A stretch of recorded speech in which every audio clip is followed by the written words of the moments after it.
الدورة التشريعية الجديدة برامج ستكون المحك الرئيسي بينها وبين الناخبين، فإما أن تحصد تأييدهم وإما ينصرفون عنها إلى غيرها أو يعتكفون عن التصويت ويمارسون سلبيتهم تجاه العرس الانتخابي المقرر في 7 تشرين الأول أكتوبر المقبل. فهل تلبي برامج الأحزاب المغربية المعلنة تطلعات الشارع لمجلس النواب الجديد والحكومة القادمة، أم أنها لا تتجاوز حدود الدعاية السياسية التي لا تسمن ولا تغني من جوع؟ نتابع التقرير ثم نبدأ النقاش. الشارع المغربي يرى أن البرامج الانتخابية التي تتقدم بها الأحزاب السياسية في حملتها الانتخابية بمناسبة الاستحقاقات التشريعية المرتقبة في 7 أكتوبر لم ترقى إلى مستوى تطلعات وانتظارات المواطنين، خاصة وأنها متشابهة تتكرر عند كل انتخابات برلمانية. برامج وإن تناولت المشاكل الاقتصادية والاجتماعية والحقوقية التي تشغل بال المواطنين، إلا أنها غير واقعية غايتها استمالة أصوات المواطنين. كأنها برنامج واحد، ليس هناك اختلاف كثير أو اختلاف جوهري، إنها كلها تصب كما قلت لك في الحياة الاجتماعية والحياة، وليس هناك جديد. نطلب من الحكومة الجديدة أنها توفي بالوعود ديالها وتلتزم البرامج اللي كتقدموا لنا. تنطمحوا ان تكون فرص شغل، تتاح فرص شغل، تكون اصلاحات، اصلاح القطاع الصحه والتعليم والقضاء. إلى ذلك البرنامج الانتخابي لحزب العدالة والتنمية الإسلامية شدد على مواصلة مسلسل الإصلاحات التي دشن في الولاية الحكومية الحالية وتوطيد الانتقال إلى مصادر جديدة للنمو وتعزيز تنافسية الاقتصاد، فيما ركز حزب الأصالة والمعاصرة اليسارية المعارض على ضمان الحق في التنمية والكرامة للمواطنين والأمن والاستقرار والتغيير في المعيش اليومي، فيما شدد حزب الاستقلال على النهوض بالتعليم العمومي وتكريس دور المجتمع المدني وإشراكه في السياسات العمومية. التقارب الموجود في البرامج يبين بأن الأحزاب السياسية لا تعطي أهمية للطريقة التي تضع بها البرنامج. الحزب الذي يقول بأنه سيصل بمعدل النمو الموجود الآن 1% إلى 6% هو حزب غير عاقل، بمعنى أنه لا علاقة له بالواقع، ومن يعود إلى الأرقام سيجد بأن كل الأحزاب هي صارت في هذا الاتجاه. في سياق آخر، وبالرغم من الوعود التي قدمتها السلطات للجالية المغربية المقيمة في الخارج لممارسة حقها الدستوري والمشاركة في هذه الانتخابات، إلا أنها لم تضع الآليات الإدارية والقانونية التي تمكن أفرادها من التصويت في القنصليات، مما سيحرم أزيد من 5 ملايين مغربي مقيم في الخارج من المشاركة في هذه الاستحقاقات البرلمانية وانتخاب ممثلين لهم داخل قبة البرلمان للدفاع عن حقوقهم ومطالبهم. وحسب كثير من المراقبين فإن كثرة الأحزاب السياسية بالمغرب لم تنعكس إيجابا على البرامج الانتخابية التي لم ترقى إلى مستوى تطلعات وانتظارات الناخبين المغاربة. كريم القرقوري، تلفزيون الغد، الرباط. الجالية المغربية تعاتب الحكومة والأحزاب بسبب حرمانها من حقها الدستوري في التصويت في ظل غياب فتح مكاتب التصويت المباشر في القنصليات المغربية بالخارج. نستمع إلى بعض آراء الجالية المغربية في لندن. أنا كمغربية بغينا نصوتوا، يفتحوا لنا المكتب على يد السفارة ونمشيو حنا كاملين نصوتوا، حتى حنا عندنا حق نمشيو نصوتوا. بالنسبة للجالية المغربية منسية في أوروبا عند الحكومة والأحزاب، كنا كل سنة من عهد جلالة الحسن الثاني رحمه الله وإحنا نصوتوا، حتى هذه السنوات الأخيرة اللي نستنا الحكومة والأحزاب بصفة رسمية ما كيتفكرونا إلا في الوقت الصيف أو في الوقت العطلة لما كندخلوا العملة الصعبة للمغرب. أما جلالة الملك محمد السادس نصره الله كيتفكرنا في كل وقت وفي كل لحظة.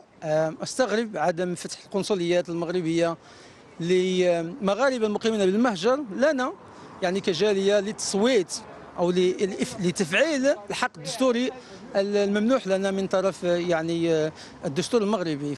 كمغربي مقيم بالديار البريطانية ما يزيد عن 20 سنة، وكمتتبع للمشهد الهزلي السياسي في المغرب، أستنكر بشدة تمادي الحكومات المغربية المتتالية في إقصاء وحرمان المهاجر المغربي من شيء يضمن له الدستور، في تحدي سافر للتوجيهات والتوصيات الملكية المتتالية. نبدأ نقاش وأرحب بضيفي معنا من الرباط أستاذ العلوم السياسية دكتور نجيب الحجاوي، أهلا بك. كما أرحب أيضا بضيفنا من لندن الخبير في الشأن المغاربي الأستاذ جلال الورغي، أهلا بكم ضيفي الكريمين. أبدأ مع الرباط دكتور نجيب. بداية دكتور نجيب، يعني اطلعت أكيد على برامج الأحزاب السياسية في المغرب، تقييمك لهذه البرامج وإلى أي مدى تلقى تطلعات المواطن المغربي؟ نعم، شكرا على الاستضافة. أعتقد كملاحظة أولى أنه حينما نحاول فهم ورصد بنية المجتمع المغربي نجد تسكنه العديد من الحساسيات والمرجعيات والقيم والأطروحات. فالأحزاب السياسية مدعوة إلى صياغة وبلورة وصناعة برامج انتخابية تعبر عن هذا التناقض. إذن فما هو الأساس الذي على أساسه تصاغ هذه البرامج الانتخابية؟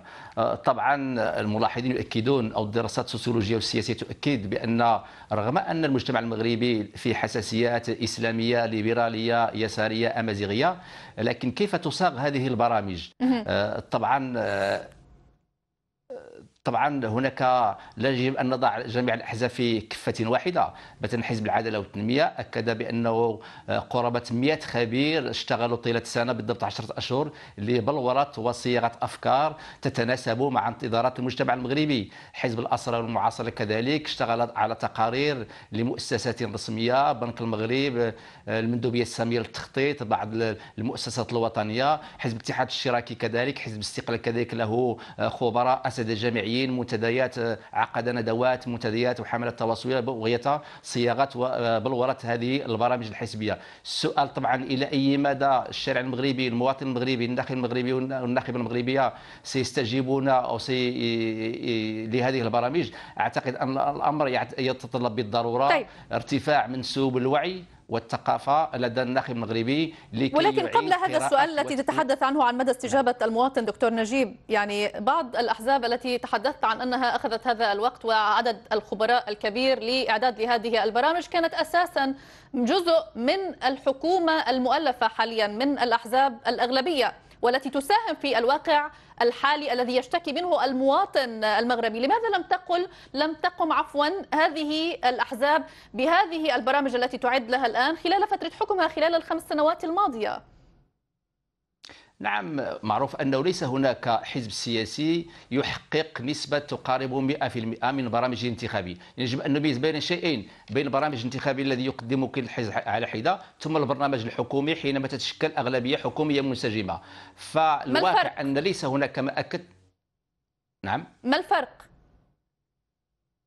يعني الفرق أن الحزب يقدم أو يقوم بصياغة برنامج انتخابي وفق مرجعيته وقيمه وإيديولوجيته ورهانته وانتظارات الشعب المغربي، لكن حينما يتم تشكيل أغلبية حكومية مثلا من 4 أو 5 أحزاب كما هو الحال في الحكومة الحالية المنتهية ولاية 4 أحزاب، تقوم هذه الأحزاب إعادة صياغة برنامج حكومي قابل للتطبيق وفق مؤشرات وفق أرقام واضحة. إذن هنا يجب أن نميز ما بين الحملة الانتخابية، ما بين الدعاية الانتخابية وفق برنامج كل حزب على حدة، والبرنامج الحكومي المتوافق عليه المتفق عليه ما بين أغلب يعني هذه هي النقطة. إذن هذه هي النقطة، اسمح لي أنقلها دكتور نجيب، سأنقلها إلى دكتور نعم. إلى سيد جلال الورغي عفوا من لندن. ما رأيك سيد جلال؟ هل يعني تشكيل حكومة ائتلافية من عدة أحزاب يمنع هذه الأحزاب من تنفيذ برامجها التي سوقتها للشارع الذي انتخبها؟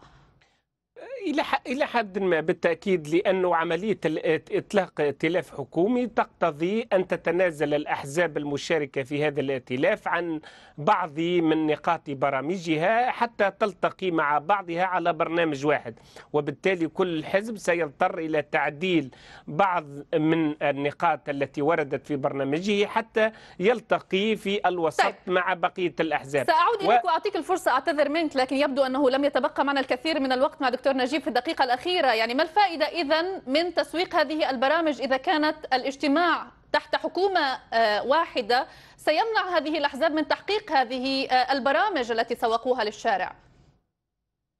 أكيد أن كل حزب مطالب بصياغة برنامج انتخابي على حدة وفق كما قلت قيمه ومرجعيته وحساسيته وأطروحاته وفق الأرقام. مثلا الأحزاب التي شاركت في الحكومة، حزب العدالة والتنمية والأحرار والتقدم المشترك والحركة الشعبية، هؤلاء مدعوون للدفاع عن حصيلتهم الحكومية التي شاركوا فيها، بالإضافة إلى محاولة الدفاع عن الغير المنجز، مثلا إصلاح القضاء لا زال منتظرا، الإدارة.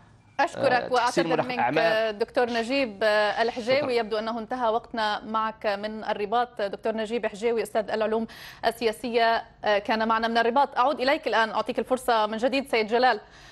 بإمكانك إكمال النقطة التي تحدثت عنها، ما الذي يمنع بالفعل تحقيق مثل هذه البرامج؟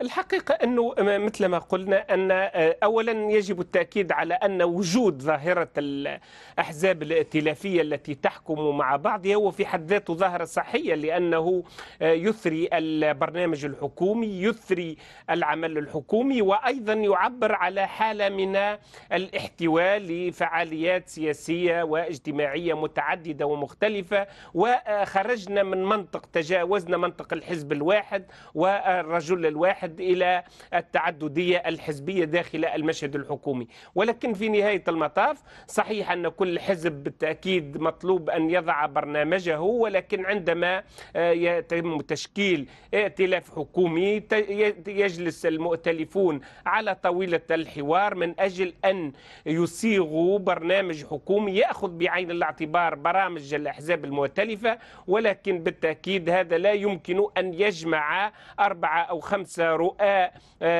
أحزاب في برنامج حكومي واحد.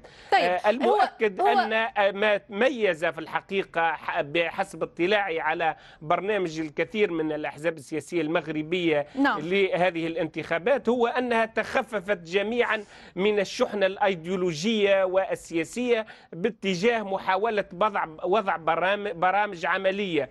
هل هي بالفعل، هنا السؤال، هل هي بالفعل برامج عملية؟ ما إمكانية تطبيقها برأيك؟ نعم، إذا ما أخذنا بعين الاعتبار الأحزاب الأساسية في الحقيقة وهي تقريبا حوالي 5 أو 6، نستطيع أن نقول أنها فعلا برامجها متشابهة كثيرا، تحاول بحكم تجربتها في الحكم وبحكم قربها أيضا من الحكم والإدارة استطاعت أن ترسم برامج حكومية قريبة في الحقيقة من القضايا الأساسية على غرار الصحة، على غرار الأوضاع الاجتماعية وإصلاح صندوق التقاعد الذي يثير جدل كبير في الساحة المغربية، إلى جانب يعني إذن هي واقعية برأيك؟ نعم، إلى جانب التنمية الاقتصادية وقضايا التعليم، وبالتالي هذه قضايا حقيقية وجدية. طيب إذا كانت سيد جلال بالفعل واقعية، ما الذي منع أحزاب الأغلبية التي كانت حاكمة على مدار ال5 سنوات الماضية من تطبيق مثل هذه البرامج وتعد فيها المواطن الآن؟ الحقيقة أنها هي طبقت جزء من هذا البرنامج ونجحت في ذلك. إذا ما أخذنا بعين الاعتبار مثلا الإصلاحات الاقتصادية، رفع الدعم عن يعني ما هو تفسيرك للنجاح؟ كيف تفسر ذلك سيد جلال؟ تفسيري للنجاح هو يعود لأسباب كثيرة. أولا، استقرار المغرب على المستوى الأمني ساعد على تحقيق إصلاحات اقتصادية حقيقية. إلى جانب هذا وجود حكومة جديدة وائتلاف حاكم جديد مليء بال يعني التطلعات نحو الإنجاز ونحو الفعل.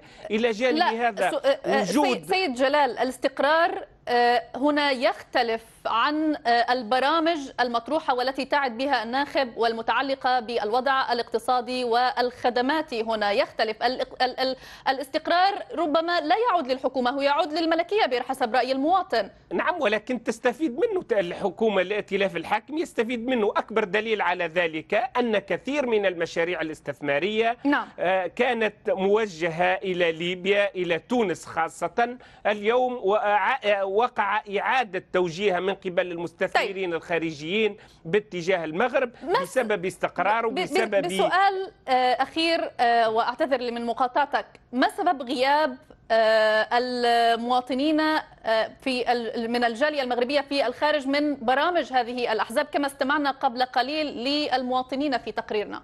لسبب بسيط، هو أن يعني على خلاف تونس مثلا التي خصصت كوتا ومقاعد في البرلمان التونسي للمواطنين بالخارج، وبالتالي تشجعهم على المشاركة في التصويت ومن ثم تمثيلهم ب 17 نائب في البرلمان التونسي. المغرب يعني لعله مطالب بأن يحذو حذو هذه التجربة، لأن الجالية المغربية جالية تعتبر قوة استراتيجية واقتصادية كبيرة بما تساهم به من دعم ويعني تعزيز الاقتصاد المغربي، ولذلك من حق المغاربة في الخارج أن يعني ينظر إليهم من هذه الزاوية الإيجابية، وبالتالي تخصيص مقاعد في العواصم الأوروبية الكبرى